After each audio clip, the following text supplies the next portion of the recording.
우리 말씀을 보겠습니다. 우리 말씀은 전도서 8장 14절에서 17절의 말씀을 보도록 하겠습니다. 오늘 이 말씀을 가지고 하나님을 경외한다면 이렇게 살라, 하나님을 경외한다면 이렇게 살라라는 제목으로 같이 은혜를 나누기로 원합니다. 이 세상에서는 이해할 수 없는 일들이 참 많습니다. 그 중에 하나가, 여러 가지 이해할 수 없는 일들 가운데 하나가 이것이라라고 14절은 말하고 있습니다. 악인이 받아야 될 형벌을 의인이 받는 것이고요, 의인이 받아야 될 상급을요 악인이 받는 것입니다.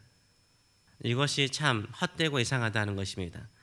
의인이 받아야 될 상을 악인이 받고요, 악인이 받아야 될 벌을요 의인이 그 벌을 받습니다. 이상하잖아요. 오히려 의인이 상을 받고 악인이 형벌을 받아야 되는데 이 세상에서는 그렇지 않다는 것입니다. 오히려 의인이 벌을 받을 때가 많고 악인이 상을 받을 때가 많죠. 그뿐만 아니죠. 우리가 상도요 꼭 의인만 받는 건 아니잖아요. 이 땅에서 악인도 받기도 합니다. 또 벌도요, 형벌도요 꼭 악인만 형벌 받나요? 의인도 형벌을 받는 것을 우리가 보게 됩니다. 그런데 특별히 내가 악인이 아니에요. 내가 의인이에요. 내가 그래도 나름대로 정직하고 진실하고 또 믿음으로 살려고 하는데 내 인생사가 참 힘들어요. 마치 하나님께 벌 받는 것처럼 느껴질 때가 있어요. 이럴 때 우리 마음에 갈등이 생기고 힘들 때가 있다라고 말을 하고 있습니다. 이럴 때 우리는 어떻게 이 세상을 살아야 될까요? 어떤 마음을 가지고 이 세상을 이기면서 승리하며 살아야 될까요? 오늘 본문은 세 가지를 말하고 있습니다. 첫째는 인생 속에 즐거움을 찾으라라고 말을 하고 있어요. 인생을 좀 즐겁게 살라라고 말씀을 하고 있습니다. 내가 볼 때 너무 부조리하다, 이상하다, 이 세상이 이 모양이야 이렇게 생각하지 말고 이런 세상 속에서도 즐겁게 살라라고 말을 하고 있습니다. 15절의 말씀을 보게 되면 이에 내가 희락을 찬양하노니 이는 사람이 먹고 마시고 즐거워하는 것보다 더 나은 것이 해 아래 없습니다. 하나님이 사람을 해 아래서 살게 하신 날 동안 수고하는 일 중에 그러한 일이 그와 함께 있을 것이니라 라고 말을 하고 있습니다. 다시 말하면 희락을 찬양한다는 말은 희락, 즐겁게 살라라고 말을 하고 있어요. 이 세상에서 먹고 마시고 즐기는 것보다 더 좋은 것은 없다는 것입니다. 그러나 이런 즐거움도 이 세상에서 하나님께서 주시는 일을 하면서 일을 하는 중에 찾아낼 수 있다라고 말을 하고 있습니다. 한마디로 말해서 하나님께서 주신 이 시간과 일터 속에서요 먹고 마시고 즐겁게 사는 것이요 하나님이 기뻐하는 것이라고 말을 하고 있습니다. 또한 그것이 우리를 즐겁게 한다라고 말을 하고 있습니다. 우리가 다 이해할 수 없는 세상 속에서 나에게 생명을 주시고 일할 수 있는 힐터를 주신 하나님께 감사하면서 그 안에서 즐거움을 찾아내시는 저와 여러분 되시길 축원합니다. 그 안에서 기뻐하시는 저와 여러분 되시길 축원합니다. 우리가 일하고자 하는 그 일이요, 여러분이 지금 하고 있는 그 일도요, 그 일이 없어서 일하지 못하는 사람이 수십억인 거 아세요? 수십억이요. 여러분이 일하고 싶은 그 일을 하고 싶어요. 근데 그 일 못해요. 그래서 감사하심으로 즐겁게 그 일을 하시기 바랍니다. 우리가 먹고 있는 이 음식이요, 그 음식이요, 우리가 마음껏 먹었던 그 음식이요, 우리가 먹었던 그 음식 먹지 못하는 사람이요 수십억이에요. 수십억. 이 땅에 지금이요. 우리가 지금 입고 있는 이 옷들이요, 이 옷을 입지 못하고 한평생 입지 못하는 사람들이요 수십억이에요. 우리가 가지고 만졌던 이 돈들이요, 그 돈 평생 한 번도 만지지 못하고 죽는 사람이 수십억이에요. 80억 가운데 지금 80억이라고 그러잖아요. 지구상에 해 아래 사는 사람이 80억이에요. 80억인데 보세요. 인도의 하층민들, 그리고 아프리카 사람들, 남미의 가난한 사람들 보세요. 가난한 사람들이 수십억이에요. 수십억. 그들이 우리가 하고 있는 일 하고 싶어해요. 일이 없어서 실업자로 사는 사람들이 얼마나 많은데요. 우리가 먹고 남기는 그 음식이요, 먹고 싶어하는 사람 얼마나 많은지 몰라요. 우리가 이 추운 겨울에 입었던 이 옷들이요, 입고 싶어 한평생 입어보지 못하는 사람이 얼마나 많은지 몰라요. 그래서 내가 지금 주어진 거, 내가 입는 거, 마시는 거, 사는 집 감사하며 즐거워하며 살아가시는 저와 여러분 되시길 축원합니다. 아멘. 그렇게 살 때요 우리 마음에 행복이 넘쳐요. 지금 내가 하는 일이 좀 힘들고 지겨울 수도 있어요. 그러나 그렇게 생각하면요, 내가 일하는 일터가 있고 입을 옷이 있고 먹을 음식이 풍성하게 있는 것으로 감사하고 즐겁게 사는 것이요, 우리의 마음을 즐겁게 할 뿐만 아니라 하나님을 더욱더 영화롭게 하는 줄 믿습니다. 아멘. 두 번째로는요, 잠 좀 자세요. 잠 좀 자세요. 현대인들은 잠이 좀 부족하죠. 왜 이렇게 편안한 세상 속에 사는데 옛날보다 얼마나 편하게 살고 있어요. 편한 침대, 안전한 집, 그리고 넓은 공간에. 옛날에 어디 도산서원인가요? 도산서원, 안동에 있는 도산서원에 갔더니 와, 그 양반들 정말 작은 집에 살았더라고요. 누우면은 꽉 찬 집에 살았더라고요. 양반들인데 작은 공간에 살았더라고요. 우리는 더 넓은 집에서 살고요, 밤에는 초롱불이 아니라 이 밝은 빛 속에서 SNS를 하면서요, 잠을 못 자는 인생들이 참 많아요. 잠을 못 자요.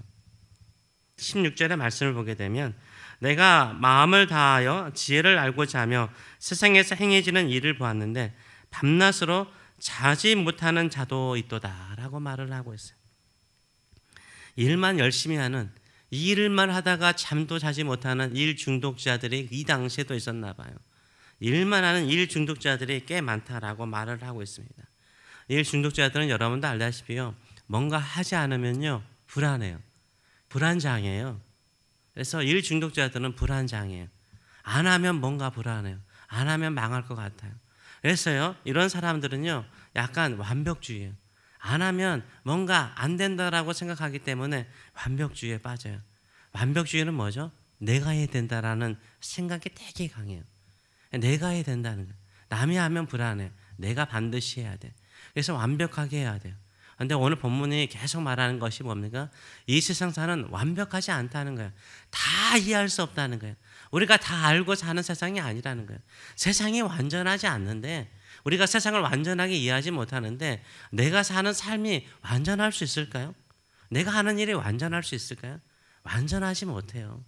그래서 이것을요 어떻게 하셔야 돼요? 하나님께 맡기고 살아가시는 저와 여러분 되시길 축원합니다. 그래서 하나님께 맡기는 사람이요 행복해요. 잠을 잘 수 있어요. 성도들 가운데도 잠을 못 자는 사람들이 있어요. 물론 뭐 생리적인 것이라든가 여러 가지 많은 현상들이 있을 수 있죠. 제가 말씀드렸잖아요. 이 잠을 자지 못하는 것은 불안 장애 중에 하나라고요. 왜 불안해하세요? 맡기지 못하니까. 하나님을 신뢰하지 못하니까 내가 다 해야 된다는 의식이, 생각이 너무나 강하기 때문인 것이에요. 그리고요, 한 가지는 확실하세요.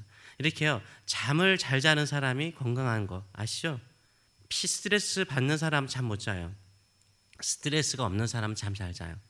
대학교 때 어느 애가 너무 피부가 좋아요. 얼굴이 너무 좋더라고요. 나중에 알고 보니까 너 왜 그게 피부가 좋냐 그랬더니 잠을 많이 자서 그랬대요. 근데 피부과 의사들도 그렇잖아요. 잠 많이 자야 피부가 좋아져요. 피부의 긴장이 다 풀리기 때문에 건강해지는 거예요. 우리 성도들의 얼굴이 좋아지는 방법은 뭘까요? 하나님께 모든 것을 맡기고요, 편히 주무시는 저와 여러분 되시길 축원합니다. 밤에는요 자려고 하세요. 그리고 낮에는 일하려고 하세요. 이게 하나님이 주시는 원리예요. 낮에는 일하고 밤에는 잔다고 생각하잖아요. 그러면 낮에 일에 집중해요. 그러니까 낮에 일만 하면 되거든요. 밤에는 쉬면 되거든요. 근데 밤에도 일할 수 있다라고 생각을 해버리니까 어떻게 해요? 낮에 일을 대충 해버려요. 그래서 밤에도 일하고 가져가서 잠을 못 자는 경우가 참 많습니다. 낮에는 일하시고요, 밤에는 하나님 주신 안식의 시간이라고 생각하시고 쉬시는 저와 여러분 되시길 축원합니다. 아멘. 그래서 시편 127편 2절은 이렇게 말하죠. 여호와께서는 자기가 사랑하는 자에게 잠을 주신다라고 말을 하고 있어요. 밤늦게까지 일하면서 고달프게 사는 사람은 헛된 인생이지만 하나님께서 사랑하는 사람에게 뭘 주신다고요? 잠을 주시는 거예요. 그래서 내가 머리만 대기만 해도 잠자는 것은 그인 줄 믿습니다. 이런 믿음을 가지고 혹시나 내가 잠을 자지 못하고 있습니까? 하나님, 저를 사랑하시죠? 저에게 잠 좀 주세요. 네, 기도하시고 나 모든 것 다 맡깁니다. 하나님 알아서 하세요. 밤 시간은 하나님이 일하시는 시간인 줄 믿습니다. 이런 믿음을 가지고 주무시는 저와 여러분 되시길 축원합니다. 셋째로는 나의 한계를 인정하라는 거죠. 그래서요, 쉰다는 것은 하나님께 나의 한계를 인정하는 거예요. 17절의 말씀을 보게 되면 여러분도 이미 봤다시피 또 내가 하나님의 모든 행사를 살펴보니 하나님의 모든 일들을 살펴보았다는 거예요. 근데 해 아래에서 행하는 일을 사람이 능히 헤아릴 수 없나니 하나님이 행하는 모든 일들을 살펴보았는데 인간은 다 헤아릴 수 없다는 거예요. 사람이 아무리 예수 알아보려고 할지라도 능히 알지 못한다는 거예요. 비록 지혜자가 아노라 할지라도 이 세상에서 똑똑한 사람이 안다 할지라도 능히 다 알지 못한다라고 말을 하고 있습니다. 이 세상에서 수많은 천재들과요, 수많은 똑똑한 사람들이 많은 것을 알아보려고 노력했지만 알지 못한대요. 근데 우리는 똑똑하지 않잖아요. 우리는 천체가 아니잖아요. 우리가 알려고 한들 알 수 있겠습니까? 다 알 수 없는 것을 말하고 있습니다. 다 알 수 없다라면 이 모든 것을 다 아시는, 이 모든 것을 다 이끌어 가시는 하나님께 모든 것을 맡기시는 저와 여러분 되시길 축원합니다. 그래서 믿음으로 사는 사람은요, 모든 일을 즐거워합니다. 그리고 하나님께 모든 것을 맡기는 사람은요, 어때요? 그냥 즐겁게 살 뿐만 아니라 쉴 때는 쉬어요. 그만둘 때는 그만둬요. 안식할 때는 안식하는 줄 믿습니다.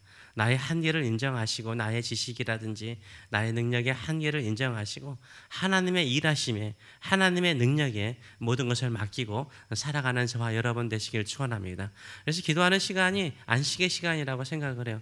나의 한계를 인정하고 하나님이 주시는 안식 속에 들어가고 또 하나님께서 일하실 것을 믿기에 오늘도 하나님을 찬송하고 기쁨으로 찬송하고 예배하는 것인 줄 믿습니다. 이런 마음을 가지고 하나님을 섬기시고 하나님을 경외하시는 저와 여러분 되시길 축원합니다.